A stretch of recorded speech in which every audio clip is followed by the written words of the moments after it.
We are alive! Oh, so excited. So good afternoon, everyone. Are you joining us live on the Elizabeth Image Branding page? Woohoo. And today we have a very special guest speaker all the way from KL. So I'm excited. Are you excited, Ju? I am excited. Yeah, Sunday afternoon. It's a brilliant time to be chatting, man. Yeah. Thank you for joining us, Olivia. Olivia, where are you from, Olivia? So I believe that we have audience from Penang, Okay.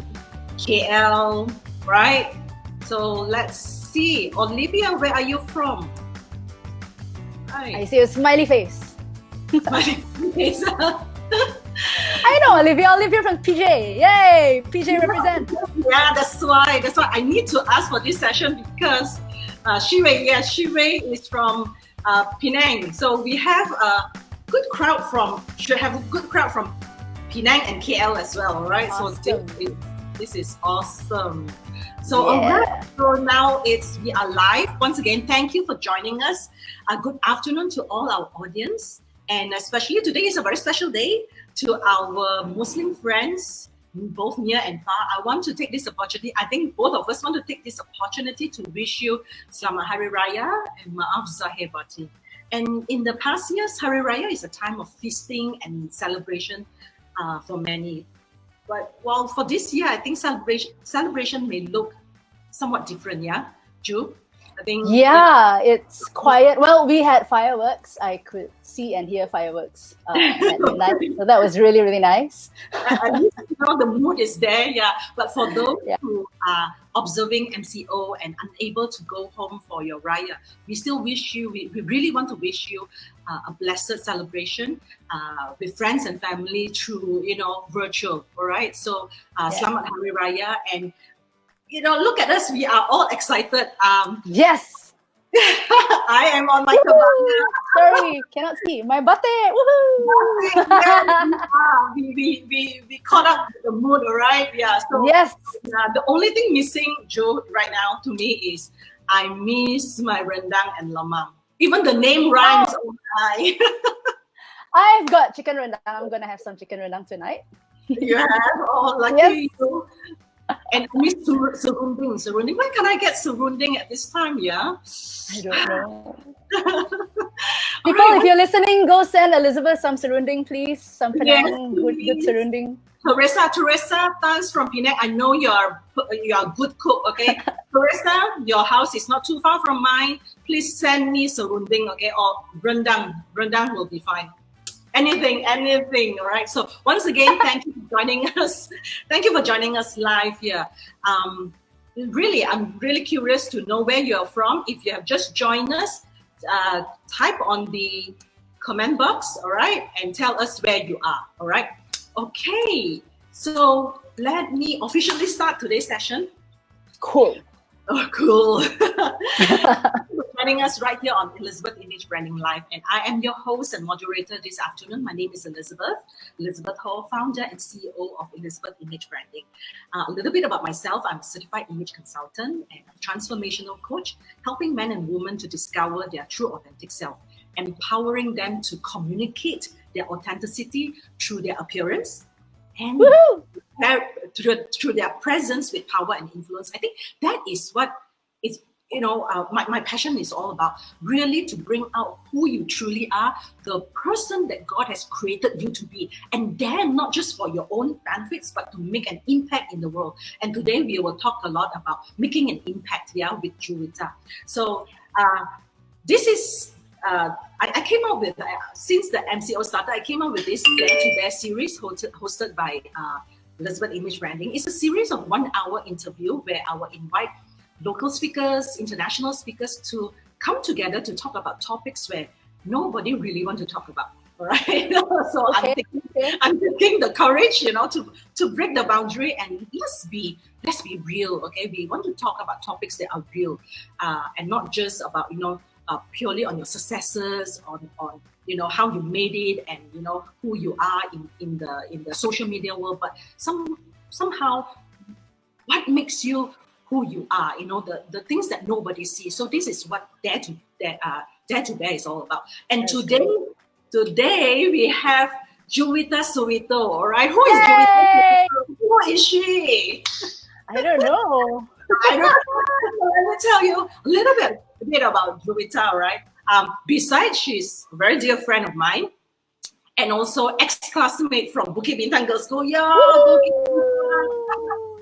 She's also a songwriter, vocal coach, and a very much sought-after performer. Juwita's studio and live album have garnered an impressive list of nominations by the Anugerah Industry Music, AIM Malaysia, and she has also been featured in regional television and movie soundtracks. Her hit singles such as Belle of the Ball have had international airplay, while some of her earlier records have been released in the compilation albums featuring renowned international artists like Eva Cassidy and Ame. Oh, Where?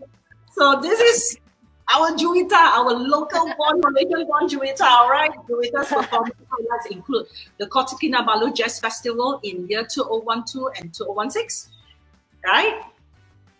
And MPO Happy Hour concert at Dewan Philharmonic Petronas Kuala Lumpur in 2013, and many other, even David Foster and Friends in Kuala Lumpur year 2013.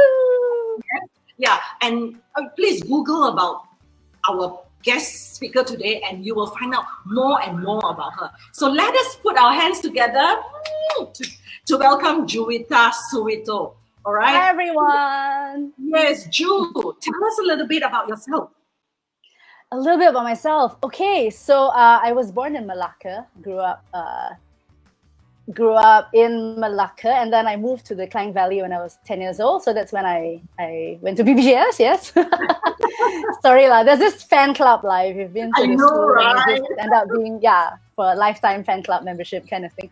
I have been singing since I was a kid. I love reading. I love connecting with people. I'm actually a very introverted person. But I like connecting. Yes, very, very actually. I freak out when I need to go into a Zoom meeting, for example. Yes, very much. How are you feeling now? Oh, okay, but I'm okay with a one-to-one. When I know it's going to be a heart-to-heart talk, I know what it's going to be about, then I'm fine. It's just when it's like some party or something, then I like the whole day, right? I'd be like, do I really have to go? Kind of, that's me lah. People will be surprised, but that is who I am. Because for an entertainer like you, it's like, being extrovert is the thing, right? Right. I think we're functional extroverts. Like when we have to, then it all comes out. But otherwise, they say actually a lot of creative people, a lot of writers, a lot of songwriters are very introverted lah. Yeah, introspective. Very true. So we have really our audience are coming. And Jessica is from Penang. She said, go on your album. In my office. Yeah. So you have been listening while you're working, listening to Juwita. That's good. And Chiu Ming Wai, hi. Wah, satu Penang di sini oh. No, satu kampung, man, I tell you. And Jessica Lu, I think you know Jessica Lu. She's also a singer, a voice coach. Yes. Yeah. Please go and Google Juwita. Yes, please. And Juwita, today we only have 1 hour, and I have prepared so many questions for you. I know, right? I know, right? When I sent you the question, you were like, can we handle all the questions? So let us dive right in. Ju, when did you first discover that you have this passion for singing and songwriting? And when do you know that this is your path, Okay, so I know that I knew that I could sing from a very, very young age. My first performance was when I was 6 or 7. My first recollection of a performance was I was on this stage, and as a performer, you're always looking at the audience, right? And it was this sea of boys, school boys, all older than me. And at the end of that performance, somebody came up with a bouquet of flowers, and it was like, oh, thank you for singing. And I just remember very clearly that I hadn't even gone to school yet. I was probably in kindergarten. And one day I saw a photo, and I said, hey, this must be it. You know what? I didn't realize. So the photo was from the front, and I realized that, hey, really, I was about 6 years old in a boys' school. And there was actually a live band behind me, which I didn't remember at all. Which school are you from in KL? Boys' school? Oh no, this was in Malacca. So when I was 6, I was still in Malacca. That's right. I went to MGS Malacca, but this was in a boys' school. I can't remember which one. I don't know what I was doing singing in a boys' school, but there I was. So from a very young age, I think I've been singing and sang for weddings, sang a lot of weddings. I remember I used to go with my mom for choir practice. So maybe that's where I started learning about harmony. But I never thought that I would be a songwriter. I thought it was, it's something that's just beyond how do people even write songs, right? Until I think I was in college. Yeah, I was driving, part-time studying at that time. No money to go like full-time, right? So I was driving to class one day, and I heard this song. This song was playing on the radio, and it really, really tugged at my heart. I was thinking, wow, how does this songwriter, this singer from Canada, I was a fan of that singer. How does she even know that you can feel that way? So I was feeling exactly what she was singing about in that song. And it occurred to me the power of music. You can, if I could write songs one day and it could touch somebody in the other corner of the planet and make them feel not so alone, that would be awesome. So that was at that time. Let's see, after A level, so I would have been 19, 20. So that, I think that was when the thought first got planted in my head. Before that, it was just, I know I like singing. I've got a talent in music, but I really didn't know what I could do with it. And then later on, I got a recording contract. So I was living in Taipei for supposed to be 5 years, but turned out to be a lot shorter time because something didn't turn out. But that was really one of the greatest experiences in my life because I was housing with a songwriter from Singapore. So she was telling me about, how she wrote songs, what inspired her, and some of the bands that she really liked to listen to. And that was the first time I entertained the thought that I could actually write songs. So that's been a really good journey. That was when you were in Taipei? That was when I was in Taipei. So I would have been in my early or mid-20s. So what, do you still remember the first song that you wrote? Okay, so the first song was, my friend was just doodling on the guitar, and then she had this line and she came up with a melody and she said, "Hey, you want to write songs, right?" I'm like, "Yeah, why don't you take this melody and write the lyrics to it?" I'm like, "Really? You let me do that to your song?" And most people would just like keep the song to themselves, like don't touch, But she was really sweet and she said, "Yeah, just go." And so I remember she went to take a nap and I went to the room and I was feeling really homesick. So I started writing to my nephew, like a letter, I started writing like, "Hey, I've only met you for 4 years," because he was only 4 years old at that time. And it was a little tune, like I never made it into a full song. Till today, I'm still thinking, if only I could remember the entire song. Maybe I have to rewrite. I would love to get it out again one day. But that was my first attempt at writing a song. Okay, I am not a singer, and all the more don't talk about songwriting. But in your experience, is it true that in order for a songwriter to write a song, you need to be emotional? Emotional. To be emo, to draw the emotion out and the words out. I think you have to be in touch with your emotions to some respect, I think. Because if you don't feel anything, it's hard to have people feeling with you, correct? Like, you have to feel something. Like even an actor, you have to get into that emotion before people can feel that emotion. I don't think you have to be emo lah. You don't have to be like, like drama queen to be able to write songs. My sister-in-law is a very, very good songwriter, and she's one of the most level-headed people I know. So yeah.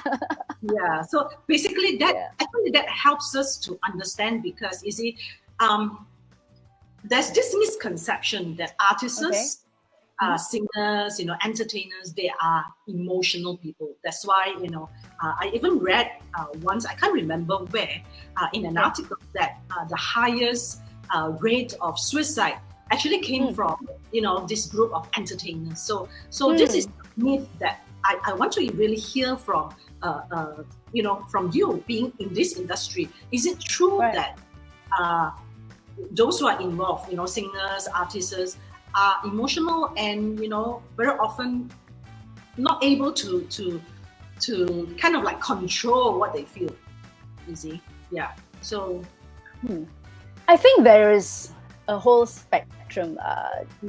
I know creative people who are very, very emotional.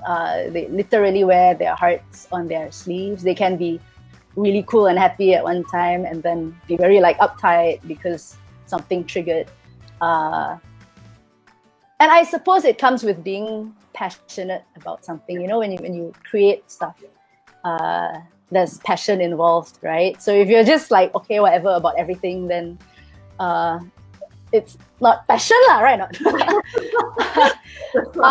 But I do think there are different aspects, emotional aspects to it, because, for example, when you get into the entertainment industry, you kind of bare your soul to the whole world, and it's a very vulnerable place to be in, and especially today, you put out your, you put so much work into, say, a song or whatever art it is, and you feel like this is a representation of who you are, right? It's, wow, I produced this baby, it's my baby. It's like any mother, right? If you say anything bad about their baby, they were like, wow, the tiger. I know.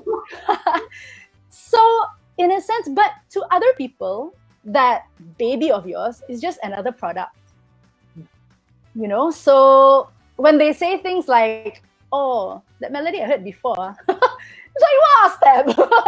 But it's just as much as like, I think sometimes I tell singers, look, if people don't necessarily like your product, your singing or whatever, it could be like, okay, for example, I don't like cupcakes. And if you baked the best cupcake in the world, and I still don't really like, to me, it's like, okay, it's a decent cupcake, whereas most cupcakes I don't like at all, and this was decent. How would you feel? But a cupcake is different from, I mean? I don't know, if you're a chef, then it might be the same lah as creating a piece of art lah. But yeah, so there's that emotional investment lah into your. I think we will touch more on this. What entertainers or go through, the reality behind it more in a short time. Now, let me see. Okay, Teresa. Let's see what some of our comments. Teresa Tan said. Teresa is from Penang. I love your songs, Juwita. Oh, thank you. You have a fan there, right? Again, she said, just like that. It's so sweet. Yeah, just like that. You came up with songs. Yeah. So, Ju, my next question would be, what is your mission in what you're doing right now? Wow, that's a very interesting question. Honestly, when I started out, I asked myself this question all the time, like, so Ju, who are you? I knew I could be, like your title says, right? Small voice, huge difference. That was exactly what I wanted to do. So I'm quite amazed that you came up with that title for today's talk, today's sharing. But it was something that I discovered along the way. I think now, if you ask me, what is my mission? It is firstly to connect with people. I want to be able to be that voice that connects with people, that people don't feel alone when they hear a song of mine, and they don't even have to know me, or they don't even have to have had a personal contact with me, but I want to be able to touch their hearts in one way or another lah, for the better lah, and the other part is connecting people. So connecting with people and connecting with people. Connecting people, yeah. So because in my work, I've had the huge privilege of traveling a lot. I think when I was younger, I traveled a lot overseas. So also because at that time I was with the YWCA, which was an international movement. So I would travel a lot around the country, around the whole world. And recently, I found myself traveling around the whole of Malaysia. And I realized that I feel like, when I discover things about Malaysia, right, it's even more exciting than discovering things about other places because this is my own. It's like, yeah, I know I like Geneva, but Geneva is not mine. But when I find something in Penang, it's like, oh my gosh, this is our thing. When I meet people like you, I meet like Sharon Cow, the colored pencil artist. It's like, she's one of family, it's like, and for me, I think one of that mission is like, because I've had the privilege of meeting and getting to know all these people and all these things about Malaysia, and I just want to connect. I want to, whether it's helping people to know more about who we are as people, as a nation, or sometimes it's connecting people. I love connecting people too. Like, if you meet an Erhu player, and I know an excellent Erhu player, I get the buzz out of. Yeah, then you say, I know this, Then yeah. Correct. Yeah. So it's a mix. Like I don't think it's like one thing, but I think it's a lot of connecting. Connecting is a big thing to me. It gives me a buzz. Now, Ju, when you first found that you have a passion in singing and songwriting, and you decided to pursue it. Okay, this is what I want to do. Now, my question is that at that time, or even now, did your family supported your decision at that time? Share a little bit about what happened. When you told your family that this is the road that I want to travel.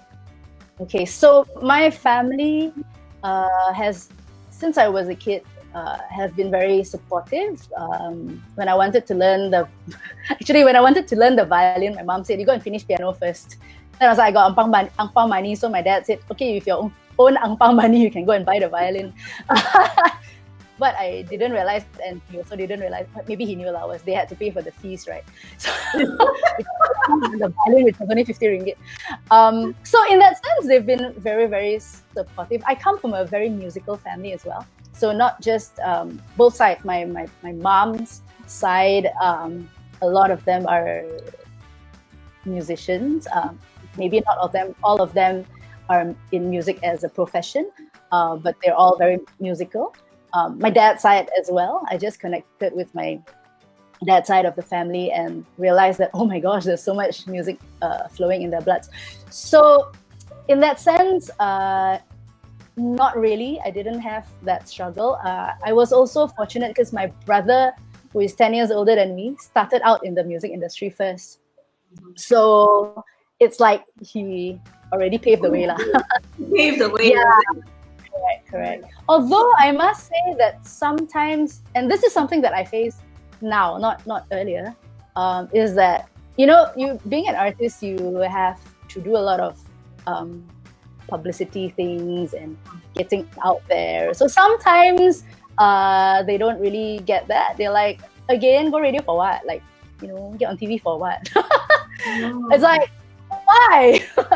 But I know that it is something that, in the music industry, right? If they don't see your face in the news or in the tabloids or in the... Yeah, you'll soon be forgotten. They think you've retired or you're not singing anymore, which is not true. Like, you can be singing every day. It's just that your face is not plastered there. And so that may be one of the things. But it's not like a huge struggle. Now, just now you mentioned about your brother, Aubrey Suwito, right? Yeah. So basically he started in this industry many years back before you started. I'm gonna ask you a very personal question, right? So Dare to Bear, okay, this is the right place, Dare to Bear. Being having a brother that is already out there and doing and people know him. Do you feel that you are living under his shadow? Or somehow when people say, Aubrey's sister, refer you as, Aubrey's sister. How? What's your take on that? Okay, I must say, in a way, yes. But it helps that I have come out as a vocalist and not a producer or a keyboardist, because then the comparison would be really, really huge. So thankfully for me, he doesn't sing in public. He sings, but yeah, he'll kill me for saying it. But he doesn't sing in public, so there's no comparison to that effect lah. Yeah, but sometimes I think when I started out, there was this pressure that I had to prove myself in a certain way, because I didn't want people to think that, oh, dia nama dia naik sebab dia adik Aubrey Suwito lah. You know, I did not want that to happen. I wanted people to know Juwita means Juwita lah. It's like, yes, maybe her brother produced the album, which makes it sound even better. But it's not like because he pulled strings, or it wasn't because of favoritism and things like that lah, or just because of my last name. Yeah. And in this case, you're blessed not to have objections from your family. Yeah. But what is your advice for those who really want to pursue this as a career, but faces a lot of family objections? Because I mean, oh, you want to be a singer, the common comment that you will get from your friends and family is, especially from friends and family, is like, singer, you can't earn, it's not even a job, okay? Correct. What is your advice for those who are going through, some sort of... So one thing I realized because I talk to a lot of young musicians, a lot of them do have this challenge from families. And I realized that families generally, nowadays, they don't really object because they have something against the music or entertainment industry. It's because it's not a clear-cut path. It's not a clear-cut career path. So, for example, if I went to study law or engineering or accountancy or medicine or anything that, okay, so the next step is after I graduate, I look for a job or I get an internship. And you just kind of know, okay, so this and that, and then you've got a fixed income. And I think a lot of parents might discourage because they don't know, like, how do we even do this? Because you can even go to music school, graduate, get a bachelor's degree in music, and maybe even get a master's, but when you come out, it's not guaranteed that you can get a job. Like, if you can't perform, if you can't make your music stand out, then the likelihood is that you won't get a job lah. Yeah, so it's kind of like, that's why people have this feeling. And then there's the other thing that the old school thing is like, oh, if you go into music, then it's a very dirty place, so to speak, like drugs, sex, and alcohol kind of thing. You're like in the pubs every night, and then they have this fixed mentality that, then you're just gonna turn into a, not a very good person or whatever lah. It's not a healthy lifestyle lah, they think. So I would say, get to know people. If somebody really wanted to pursue music, now it's not that hard to get to know somebody who is already doing that, talk to them. And when you start out, you already need to show your family that it's really not what you think it is. So, like, okay, so my keyboardist, I didn't ask his permission, but he told this in public, so I can share lah. Sorry, Melvin. So yeah, I mean, he was like smart because his grandma wanted him to be a pharmacist for the very simple reason that her friends, when they did Tai Chi, would tell his grandma, my granddaughter, make a lot of money as a pharmacist, and all that lah. So it's like, you become pharmacist lah, then you can become rich also lah, So he was smart. His first gig, paying gig, he put in the ang pao packet and gave to his grandma. His grandma was like, so much money, where you get one? And then he said, oh, I last night I did one job. One job, can get like that. And she was like, now I'm like, we're all kidding. It's like, well, your grandmother now is like going to do her Tai Chi and say, yo, become musician, very rich, my grandson. But what they don't know is you might have a job for that one day, and then the rest of the week it's off. Like now MCO, right? You might be jobless. Nevertheless, he is very smart. It's like, okay, I shut your mouth first, see what I can do. Correct. So, I mean, you have to prove that, that I can do it, lah. Prove them wrong, lah, so to speak. Yeah. But nevertheless, family support, I believe, is very, very important. Especially when, for entertainers, you will bound to face the time where, you're being rejected by the public.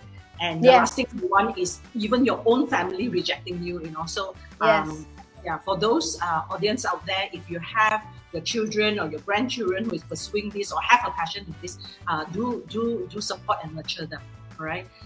But having said that, I am also a very practical person. I'm a very practical person. If you find that any of your family members cannot sing, I mean, when I watch American Idol, I was like, never their family members say that, can you please stop singing, and you ended up in world broadcast kind of thing. So we need to be real at the same time. Yeah, definitely. But also being very truthful. All right, let's see some of our audience.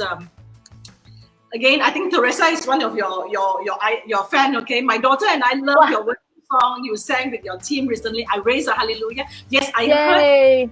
I personally watched her performance in Ipoh. Yeah. In Ipoh, in one of our event by Pastor Priscilla. And Jessica said, attended one of your evangelical meeting in church before, and I got a signature album. No one.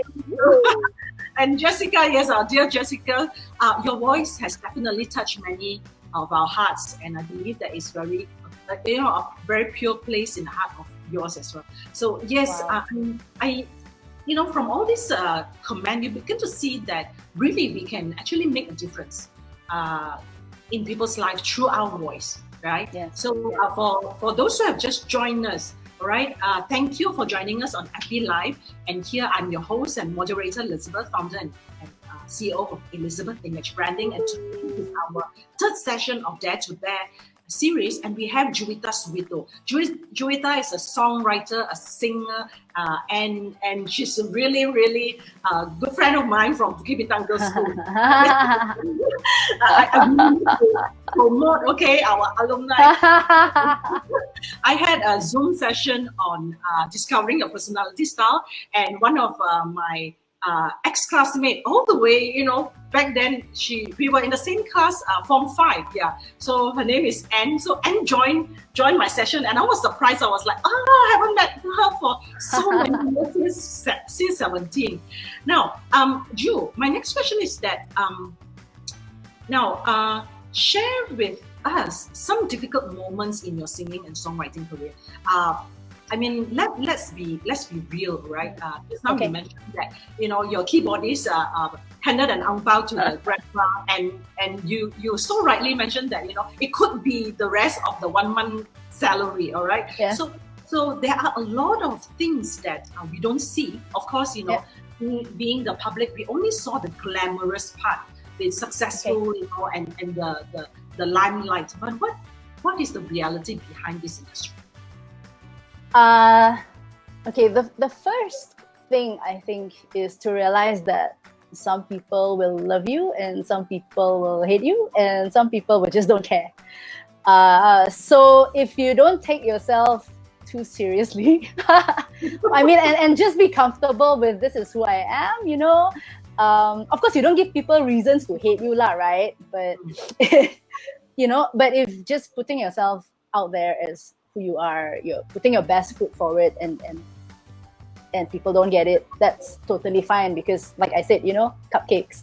I may like cupcakes, you may not like cupcakes, I think one of the first encounters I had with this was when I was maybe 12. I was in a children's choir, and BBGS sent me to audition to join the National Children's Choir at that time. I don't know, I didn't know what I was getting myself into, but yeah, I just went anyway. And I really enjoyed myself. So every Saturday and Sunday, we would practice and we would sing and we would do little performances and things like that. But after a while, I began to realize that I always got passed over solo parts or important parts or limelight parts. I was always I sang alto, and I'm very proud to be an alto singer because not everybody can do harmonies, not everybody can sing alto.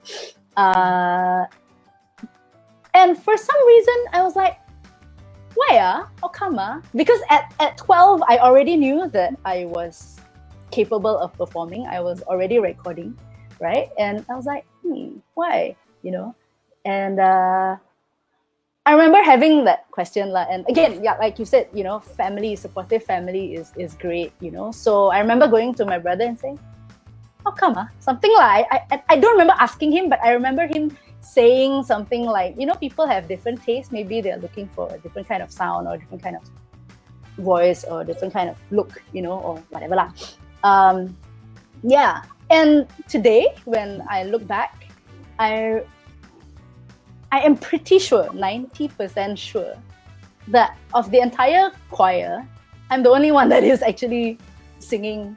I'm the only one actually in the music industry as a performer, as a vocalist.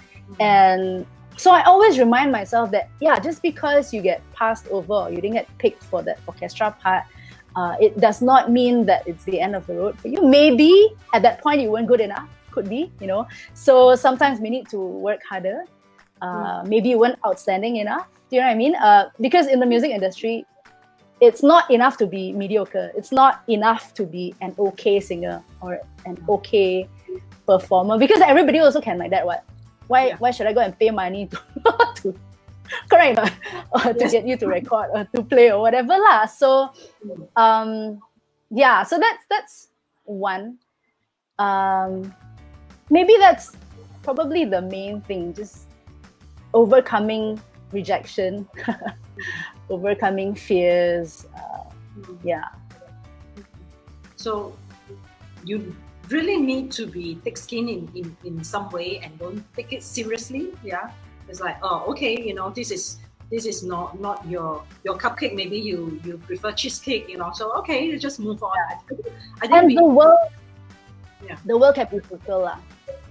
Especially, I think all music industry, sometimes they just want to look for the scandal and look for the controversy.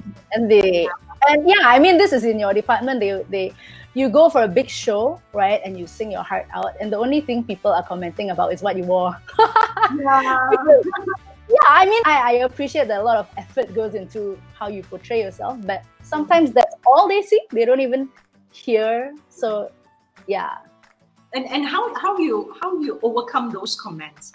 Like, after a tiring and exhausting presentation, and the next day you wake up and then, these are the comments, on your social media, like, why can't she wear nicer, or, blow her hair, or whatever, her makeup is wrong, all this and everything. So how do you overcome that? Honestly, you get a stylist, all right?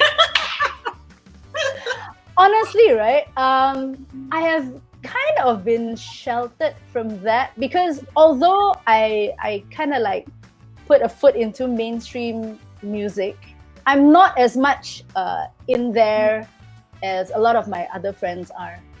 So I have been, thankful. I suppose I should be thankful that I haven't been thrown into that kind of scrutiny. I've had wardrobe disasters, like accidents, on one of my biggest shows. But accidents happen, what to do, but it was. Share with us your was no. Oh, dare to bear, right? Dare to bear. Are you serious? Why not dare to bear? Okay. It's a branding thing. This is one of the biggest shows that I could even think, I couldn't even imagine doing. I won't tell you what show it was, okay? So I decided to go and get a stylist. So yes, so I wore something that I am not comfortable wearing, but I thought I would be brave and I would just do it. Okay, so it was an off-shoulder uh, top. It was kind of an off-shoulder top, and already wearing an off-shoulder that I'm not used to wearing. Right? You tell yourself, don't keep checking yourself. Right? Yeah. Don't keep checking, because the view from here is very different from the view in the front, right? Yes. So you're exposing yourself, but actually you're not lah. Okay, so don't check yourself out too much. Like, just go and sing. So that's exactly what I did. And I felt the thing going down, lower. And with the movement somewhere, right? With your dancing. Correct. It's different when you try it out or you even do walk up and down, right? And I did not realize that it was coming quite low. And I think after that, somebody came up and said, pull it up. So, and I'm like, oh, gee, it actually must be showing. Something must be showing for somebody to actually come and say that, right? And I couldn't do this. Neither could I. So what did I do? I looked at the back of the hall and there was like glass, so I could kind of see. But I can't really see because the inside was skin color anyway. So what's going on? I didn't know what was going on, right? But I did this thing lah, like the artistic thing lah, when you're singing and then you like pull your hand up and like, so that when you pull your hand up, the thing will drop ma, clever ma, right? Yeah, but that was like drama for me. It was like on stage, like, oh my gosh, like what's going on? How do I? Then you say, oh no. Yeah, which is one of the reasons I'm actually, like I told you before, I'm actually quite scared to go to stylist, because I eventually will try to, how do you say, talk myself into doing something I'm not comfortable with. And then sometimes this happens on the biggest stage of your life. So that was one of my most embarrassing moments. Later on, I think when I looked at the videos, I was cringing. I was like, I just want to hear the audio and how beautiful it was. I didn't want to see myself. But when I did actually look, I realized that actually it wasn't that bad lah. Because if you look at the Grammys, people purposely even show you more than that lah. It's like they're purposely wearing less than that, It's just, in my generally conservative self, I'm like, So, since you mentioned that, I know that you also come from the Christian background, yeah? Yeah. So, and you involve yourself in a lot of gospel singing. So, as a Christian from faith point of view, and then being in the industry where it's deemed very worldly, being in the basically it's like those wise in the midst of the wise, what is your principle in maintaining godliness in a way in this industry? Okay, so for me, integrity is very important. I need to be who I am wherever I am. So I am not a different Juwita when I am with Elizabeth Hall here, compared to with my friends, or I may carry myself differently, of course. I won't sit with my legs up, like of course there's that decorum lah that you have to take care lah. But as a person, I think I am quite proud to say that I am the same person across the board. So that also goes with my values. I will not sing songs that I don't believe in the message, because I believe that when I sing a song, I carry a message and I want people to receive and internalize that message. So if I myself cannot resonate with that message, then I will choose not to sing it lah. So there are times that I've turned down gigs or jobs, and it's not necessarily because it's not Christian or anything. It's just because it just goes against what I value or what I believe as a person. Sometimes it's not even a religious thing at all lah. And I also come across some friends in KL and Singapore as well. They are also in the entertainment industry, and often hear from them, like they always say Well, yeah, it's against my principle and values, but come on, you already don't have any gigs, but whatever gigs that is offered to you, it's like the saying said, beggars can't be choosers. So I have no choice, So in this, from this angle, how do you overcome all this temptation? Like, already 2 months no gig and still, and say no. So what is your thing? I think everybody has to answer on their own.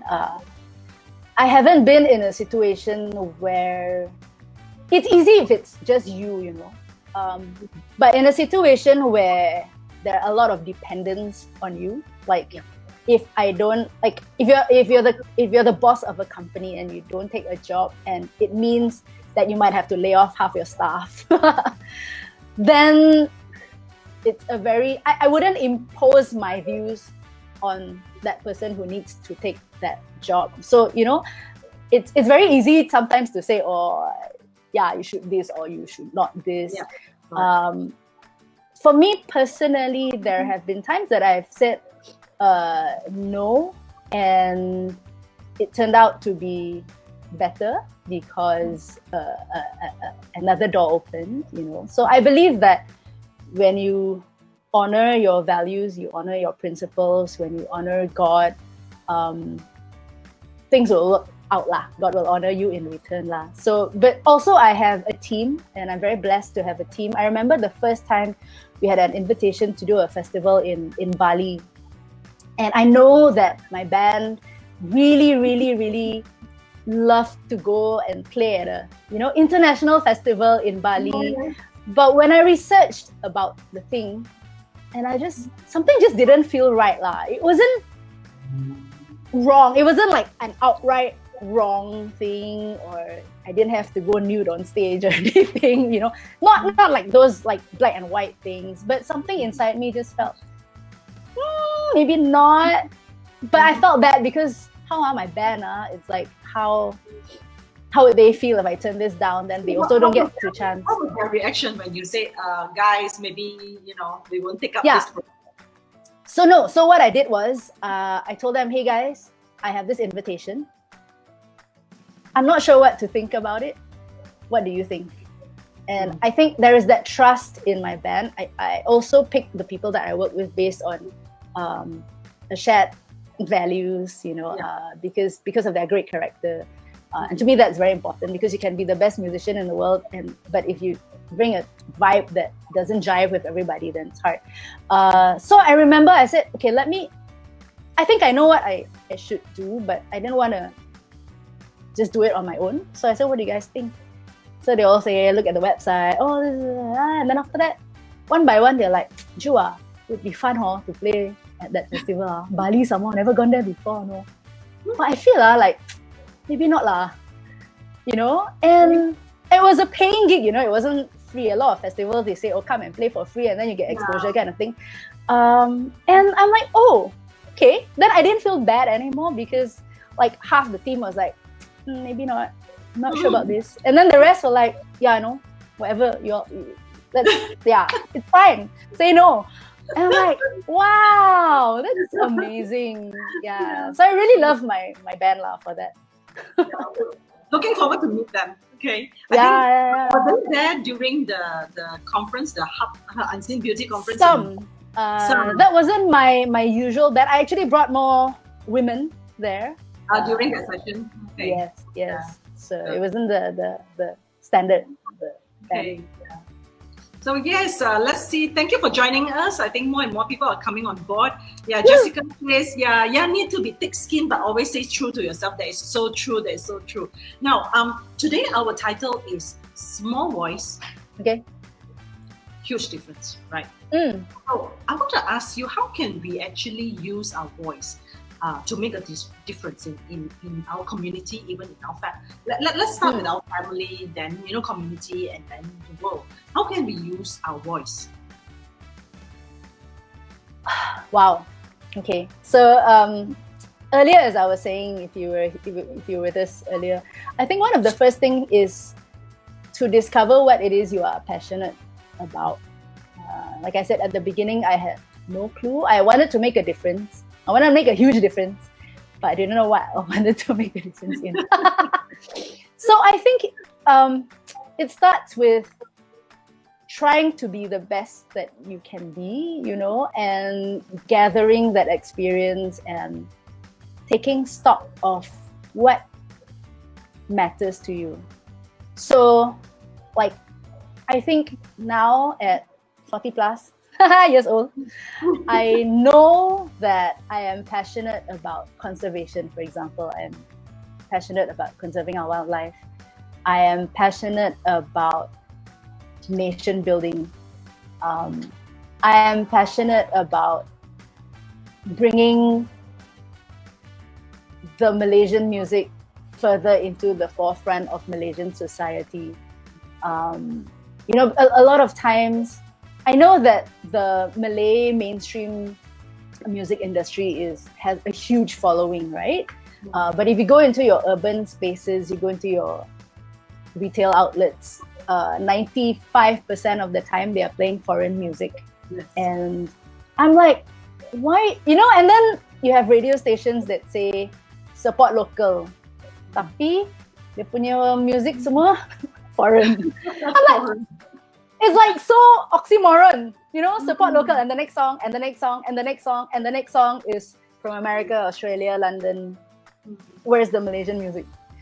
So I've discovered that these are one of the few things that I am passionate about. And I think how we make a difference is to consistently talk about it. Every opportunity that you get, talk about it. Because a lot of times people don't care, or they appear not to care because they just don't know. And I realize... Ju, since you mentioned that, why is that in the mind of especially our local people? All right, why is it in the mind of many think that our local producer, our local songs are somewhat, second class, or lower class compared to Justin Bieber? Even though I don't like Justin Bieber, but ouch! I know his song is even superior to some of our really good local artists here. Why? What happened that people have this kind of mentality? I don't necessarily think that they think that our music is inferior. Some might switch off the moment you say Malaysian music. But I think for a vast majority, it's just because they are unaware. So, for example, when Belle of the Ball went on radio and it was played a lot, and at that time, I think even today, the first time they introduced the song, they might mention the artist name, or they don't even mention songwriter's name anymore, but they would mention the artist name maybe once or twice. And then for the next 100 times that they play the song, they're not going to say that anymore, right? And people were commenting on my YouTube channel in the video, in the comments. A lot of interesting comments were like, oh wow, I was like trying to Shazam this song, because it takes some time for Shazam to catch it when it's released, right? So within that couple of weeks, people were like, hey, what's this song? Where's it from? Where's it from? And then when finally they managed to Shazam, or some of them actually like, hey, must find the lyric, like what? Oh, what? September, what? Bell, what? And then they go and Google, and then somehow they get to the YouTube. And the number one comment was, ha, is Malaysian ah? You mean Malaysian can sound like that ah? And I'm like, of course I was honored, but I'm like, why not? Yeah. There are so much more Malaysian music, which is just as good, if not better, out there. But again, it's a lack of exposure, So that's why I try to say, the more we talk about it, and then people are like, yeah, maybe I should go and search up something, or I'll share this song. Like, if I have this next Malaysian song that I really like, and I share it with you, and then you're like, yeah, actually there's a lot, Yeah, I mean, it's just to keep on saying, how does a hit grow into you? It's like because you've like heard it a million times, Again, and it starts to sing. Yeah, it starts to sink in your head. So I would ask, can we ask our audience today, all right? Let's, after this session, find Juwita song, all right, or any Malaysian song, and reshare it in your Facebook, okay? And promote your song. Can we do that or not? Okay. Yeah. I think we have Sarah Jane Liu. Sarah Jane Liu is also a musician, from Penang. She asked you, Ju, how do you vocalize your passion without being too pushy? And this, I don't know. Am I sounding pushy now?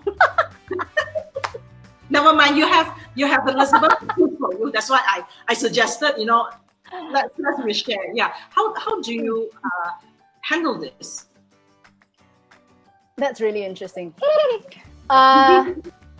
Okay, so there are two platforms. Okay, so one is in your personal, you're having coffee and you're just talking about, hey, I just came back from Sabah and I was in this place called Mata King, and have you even heard about it? And then you share photo and they go like, wow, I didn't know. Look at that. The water is so clear. You can see right to the bottom. Oh, nice. Yeah, and that's just sharing lah. It's like you're excited about something. Who doesn't like to hear about something nice, right?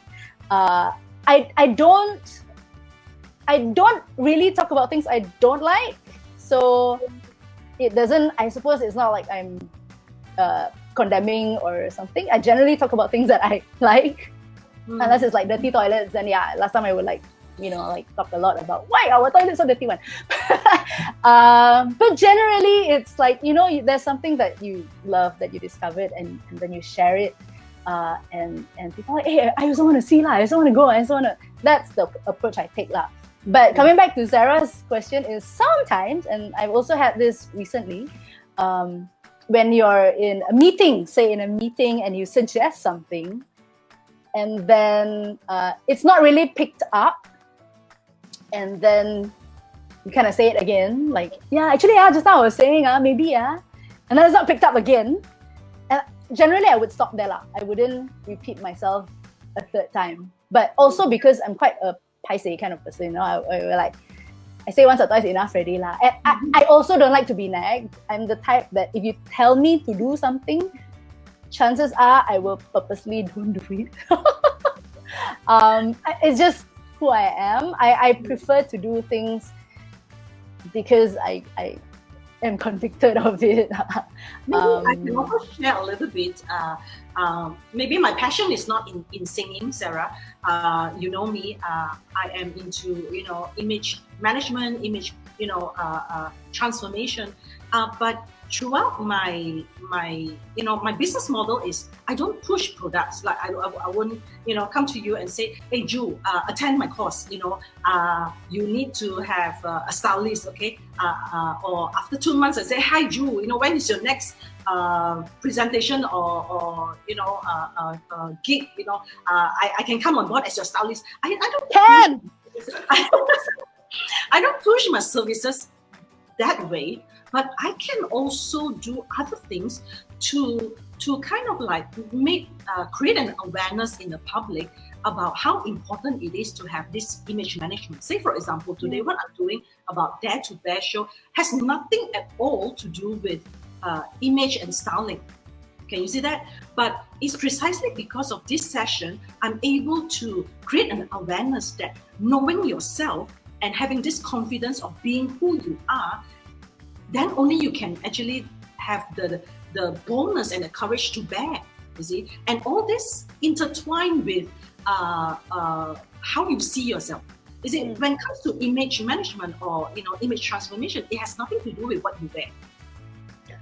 Okay, it's nothing to do with fashion, the latest trend, the brands, or how expensive your wardrobe is. Nothing to do with that. But it is very much to do with how well you know yourself and how well you can articulate it, not by words, but by your presence and confidence, authenticity in many ways for the world to see. And this is image, really, So you can actually find other ways to, you don't have to go straight. Sometimes you don't always have to like drive straight. I can, if I want to go to KL, I can take, Bido Road, and visit Bido first and get to know people in Bido, and then, I don't have to go all the way plus highway, north-south highway. No need. Exactly.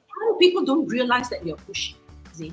And in that, so I hope that answer to your question. So yes, and Adeline Chua, is it from Penang? Yes, Adeline says sure. So yes, share all our local songs. Yay! So I think we are really coming up with our time. I know it's so fast, right? I have so many. Yeah.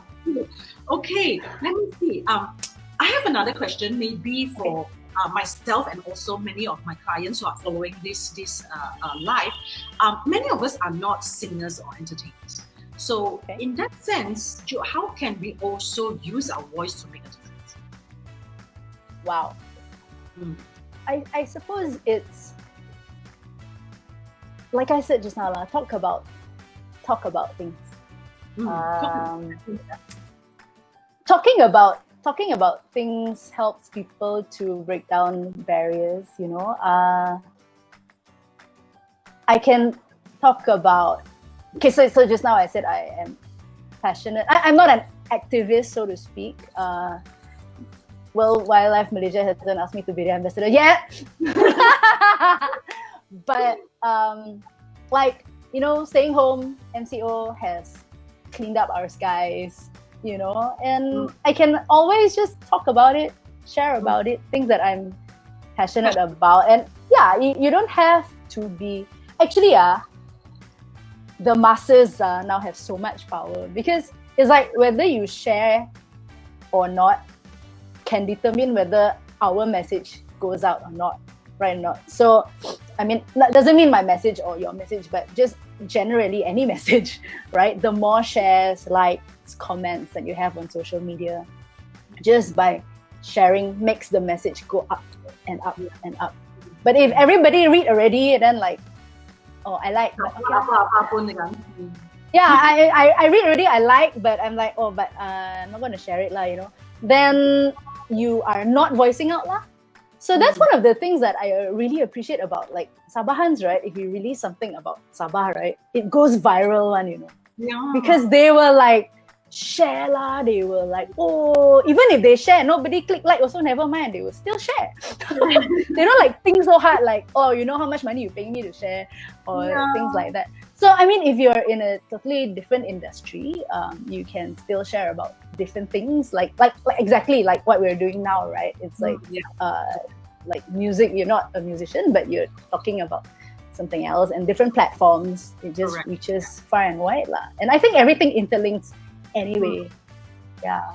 So Jessie said, "Is it true that everyone can sing well?" So now we are trying to answer some of your questions. Yeah.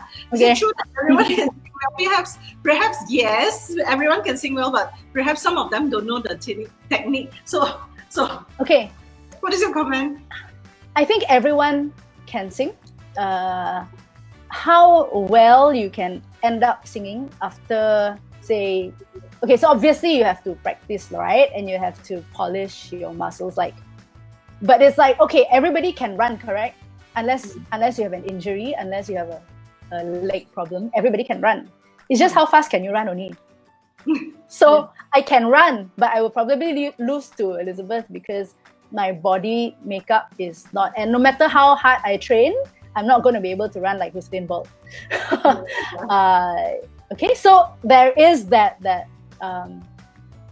physical makeup or that thing inside of you that will kind of, I suppose, determine, like I say, how fast you can run or how well you can sing. But at the same time, right, it's the magic of the human voice. It's not like a race. It's not like you can run faster or I can run faster. Like there's different styles. So Elizabeth might be an amazing country singer, right? And I can't sing country, and it's not a race. And Elizabeth maybe cannot sing R&B. Maybe she can't do the turns and all the twirls and ad-libs, and we call it what? Vocal acrobatics. And I can, but I can't sing the country twang like Elizabeth can. So again, it's a different thing. And to be able to sing, I think the job of a singer is to deliver an emotion, to deliver a message. So it's how you look at it. If you can deliver that message well, you don't have to be the most fantastic singer on earth. So you can even sing very simply. I believe that as long as it comes out from your heart and there's not too many distracting things from your message, like if your voice or like you would say your look is not too distracting and your message cuts through the heart, then you've already sung well.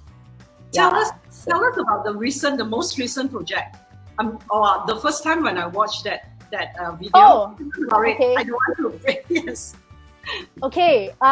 So my most recent project was I was part of the core team that coordinated the Malaysia Blessing. I don't know whether you all have watched it yet, but to date, I think this morning, as of yesterday, there were about 230 views on YouTube, 230,000 views on YouTube, which is quite an achievement for a Malaysian production that has gone out 1 week, and it's not a pop. How do you say? It's not a famous brand coming out with something. It's not a famous artist coming out with something. It was 120 singers representing 80 churches singing a blessing over Malaysia. What was your question? Tell us about the project. Is it? Tell us about this. It was just amazing. When I first watched the video, I was really taken aback. So many singers involved, and yet it came out really good. Okay. How many singers were involved in that production? 120. 120, right? Yeah. So that was quite amazing. 11 days. It was an 11-day production because the song had actually came out in March in the US. It was by Elevation, Carrie Joe. And then the UK came out with the UK version of The Blessing. Just a few weeks ago, and like 2 Sundays ago, I got messages saying, hey, is Malaysia going to do something like this? And honestly, I am not, like I said, people tell me to do things, I'll be like, ready. And I was like, why want to copy and do something else somebody has already done? Why can't we do our own thing? Why do we have to copy lah? But again, you see, I'm passionate about Malaysia and passionate about connecting. So when I suddenly realized that, hey, they were saying, let's do 4 languages. And I said, let's do 4 languages. Okay, UK only has one. Well, UK only did 1 language. A lot of the countries only did 1 language. And I thought, no, if Malaysia, we cannot do 4. We must do at least 6. Because 4 means just Semenanjung only, right? Standard lah. In Semenanjung, you would think Malay, English, Tamil, Mandarin. I cannot. It's not representative of Malaysia. You cannot call it the Malaysia Blessing. You just have call it. And again, small voice. This small voice made a difference lah. I think. Although Iban, Kelabit, and Dusun only had about 1 line each, but it made a difference. And I think helping to just bring the East Malaysian face. I was just saying last night, that this is probably the first time I've seen Sabah, Sarawak, and Semenanjung so well represented in any Malaysian project. I've seen, of course, you've seen those Muhibah dances, where everybody comes out, but that is one performance, so to speak, and it's purposely, we're going to do this one. But this one is just coming out and you just see the faces. It's like so organic, I know. Chu Ming Wan, a Singaporean friend, sent the blessing video to me. The video was so good. It actually it actually summarizes our topic today. Each of the singer has only a small voice and a small part. Just exactly a line, but when all the 120 singers come together, amazing effect. The impact is so great, and I'm sure that it not just touches the life of a Malaysian here, but everywhere in the world. So it's just really a representation of what we Yes. discussed today, you see. Yes. And each one bringing their own game. Like everybody did their own thing, wore their own thing, sang their own way. And that was, for me, that was what made it really, really special. It wasn't just like a choir, you know, everybody doing the same thing. It was just this variety that made it wow for me lah. Yeah. Yeah, maybe for the sake of some who have not watched this video, maybe I can ask my admin to my co-host to actually send the link, so that everyone can actually click on the link. So the Malaysian blessing, yes, Angela says the Malaysian blessing is really close to heart and it speak of the homeland of Malaysia, and this is so. Juwita, I know we have passed 1 hour. Is there anything else, you want to share with the audience, to no matter how small your voice is, you can actually make a difference? Yes. I think don't look down on yourself, sometimes I used to think that I had to be the most famous person in the world before I could make a difference. I thought, wow, if I was like Justin Bieber, like the whole world would listen to me, and growing up, I realized that you don't have to wait until that happens. You can just start. I mean, what would happen if I had overnight fame like Justin Bieber and I didn't know what I was passionate about? I didn't know what I cared about. Yeah. Then it's like so wasted, So I think, discover what it is that gives you a buzz. When we started the show, Elizabeth, you said that a lot of people in the entertainment industry go into depression, and I think it's because you go into something not knowing why you go into it. So for me, again, it might be my personality makeup. I always need to know why I'm doing something, and that definitely helps. And if you know why you're doing something, then even if you just tell one person at a time, can I tell one more story? One more story.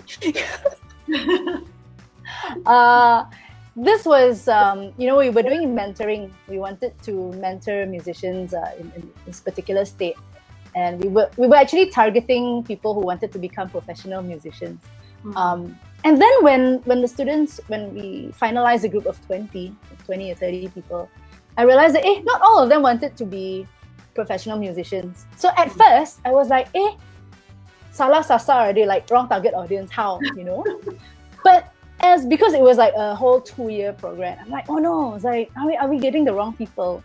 But as we started talking, I realized that yes, not all of them wanted to be professional musicians, but some of them wanted to be a politician. One was a teacher. No, a lot of them were teachers. And it suddenly occurred to me that, wait a minute, by educating or speaking or sharing with a different range of people who want to be different things, you are actually casting your net wider, because a teacher will down the line pass on that knowledge, that information to don't know how many generations of people who are going to be that future of Malaysia, And that politician, oh my gosh, if she becomes the minister or the prime minister, but I shouldn't like put blinkers and say, oh, this is only for professional musicians. And so if you have something that there's never too small an avenue or the wrong avenue, you never know what comes out of it. So just share lah, talk lah. Just share, tell story. So let's say if any of our audience who have any questions, all right, if they are struggling with something or they are very passionate in this industry and they do not know who to turn to, how can they reach to you, Juwita? Wow. Okay, so I am on social media.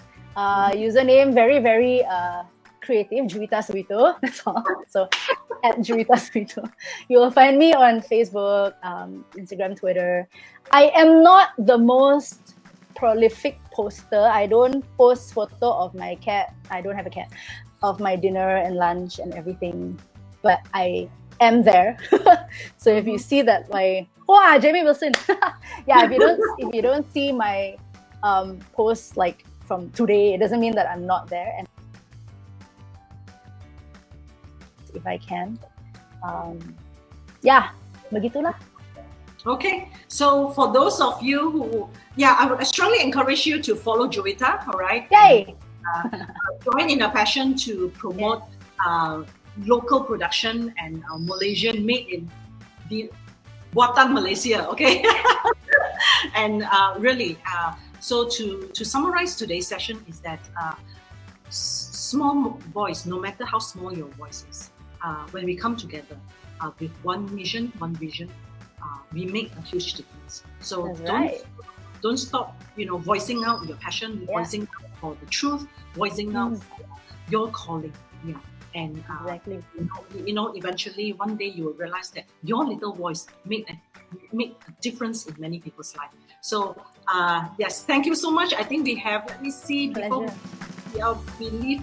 Yeah, Danny Chin, being authentic is the best. Thank you so much. And Adeline, yes, I think our audience really enjoy, and we would not take any more time because it's 4:16 and we have so much to talk. We can actually talk. And so once again, part two next time.